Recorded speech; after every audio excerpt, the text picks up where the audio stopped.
chamo Matheus. Faz 2 anos que moro na cidade do Rio de Janeiro, mas antes de me mudar para cá, morava em Lages, estado de Santa Catarina. Hoje irei contar o motivo de toda a minha família ter vindo embora, deixado tudo para trás. Muitos podem me chamar de louco, até mesmo dar risada. Esse é um segredo de família. É a primeira vez que conto sobre esse fato que aconteceu.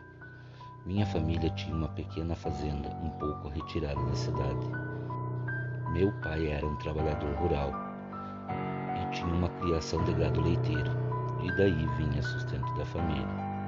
Nossa chácara era toda cercada por arames com pequenos espaços entre um arame e outro, para evitar que pequenos bezerros fugissem.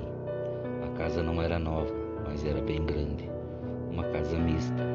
A parte de baixo tinha uma sala enorme, cozinha e a lavanderia da minha mãe, banheiros e também o famoso quartinho da bagunça, que era onde meu pai, conhecido por todos como Seu João, também guardava suas coisas e também alguns rifles de caça.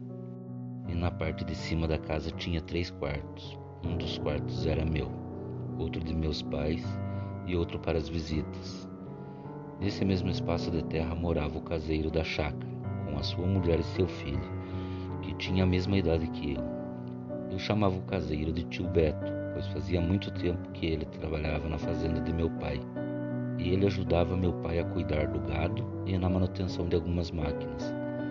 Meu pai e esse caseiro se davam muito bem, pois ele era de muita confiança da minha família.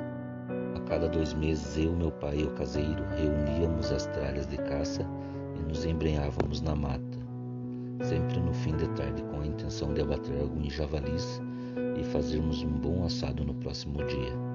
E assim o fizemos logo após o almoço. Reunimos as coisas, estávamos todos ansiosos, mas meu pai ainda mais, pois tinha comprado um rifle novo e não via a hora de testá-lo. Logo que chegamos no ponto que ficávamos, era uma pequena clareia em meio à mata.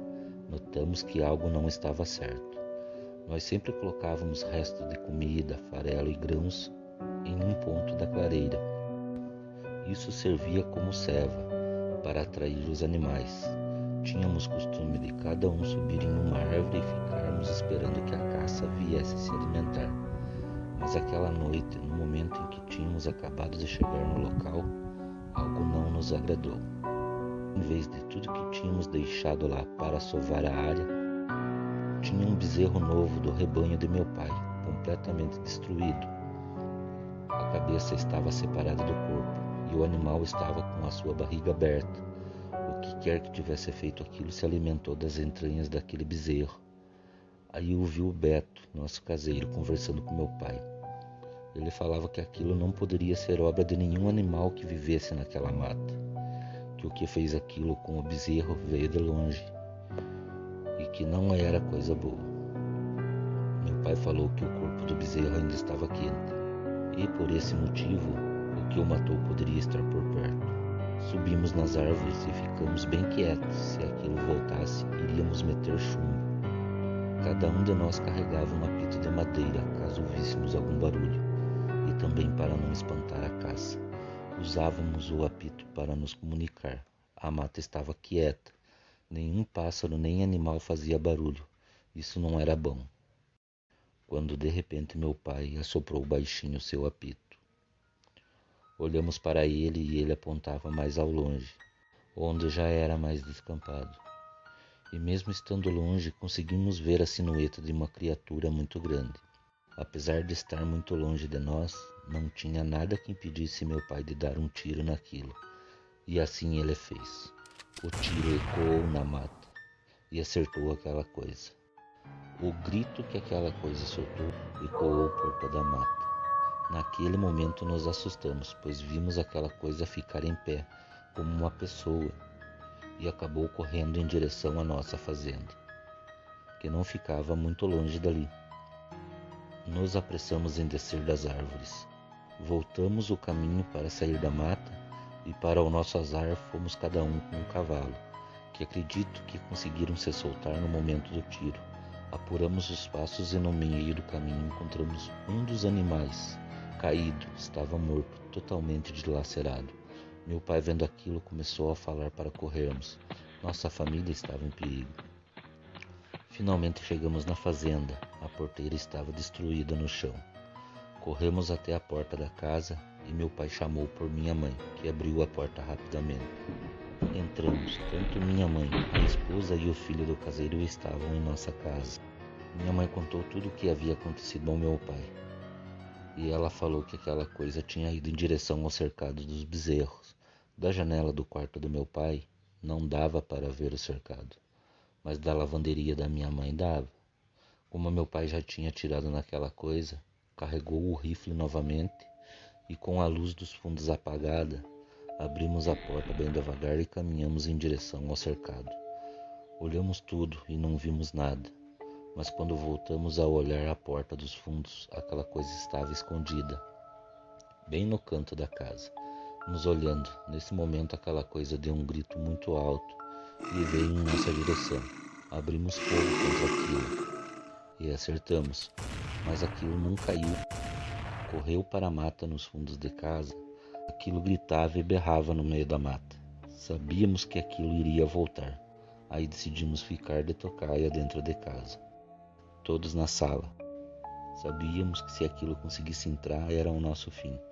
Foi aí que o caseiro começou a contar que já tinha ouvido relatos de outros fazendeiros, que uma fera vinha atacando suas fazendas e matando seus animais. Meu pai perguntou: mas que fera é essa? Só pode ser um tigre.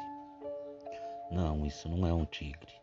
Se não é um tigre, que diabos é essa fera que está atacando a fazenda? É um lobisomem. Nos espantamos ao ouvir aquilo, mas também nem pensamos em desacreditar, pois sabíamos que aquilo que estava em nossa propriedade não era um animal qualquer. Não passou muito tempo, ouvimos aquilo gritar perto da porta da sala. Aquilo forçava a porta, corria em volta da casa, tentava achar algum lugar para entrar. Podíamos escutar aquilo pisando pesado por volta da casa e bufando como se estivesse com raiva, e com certeza estava. Se abríssemos a porta, aquela fera poderia entrar e acabar com todos nós. Era melhor nos proteger.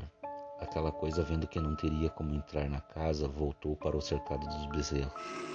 De dentro de casa podíamos ouvir os animais sendo estraçalhados pela coisa.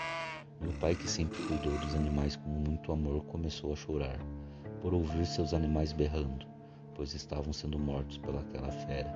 E assim foi pelo resto da madrugada. Quando o sol estava começando a aparecer e o dia estava tomando o lugar da noite, saímos para fora, pois já não havia mais perigo. Ficamos todos assustados com o que vimos. Os animais foram rasgados ao meio como se fossem folha de papel. Meu pai, vendo todo o estrago que aquela coisa fez, não aguentou, caiu de joelhos ao chão e começou a chorar de uma forma que nunca vimos. Aquela coisa destruiu quase tudo, muitos bezerros mortos. Sabíamos que aquela fera iria voltar. Não iria descansar enquanto não acabasse com toda a minha família. Meu pai decidiu deixar então um bom pedaço de terra e algumas cabeças de gado para o tio Beto, para ele poder vender e também poder sair daquele local. A fazenda foi vendida, o gado foi vendido e com a venda conseguimos comprar uma boa casa no Rio de Janeiro. Meu pai ainda mantém contato com o tio Beto.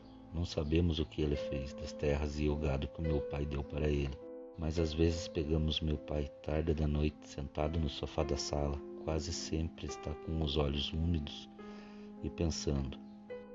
Acredito que seja sobre tudo isso que aconteceu.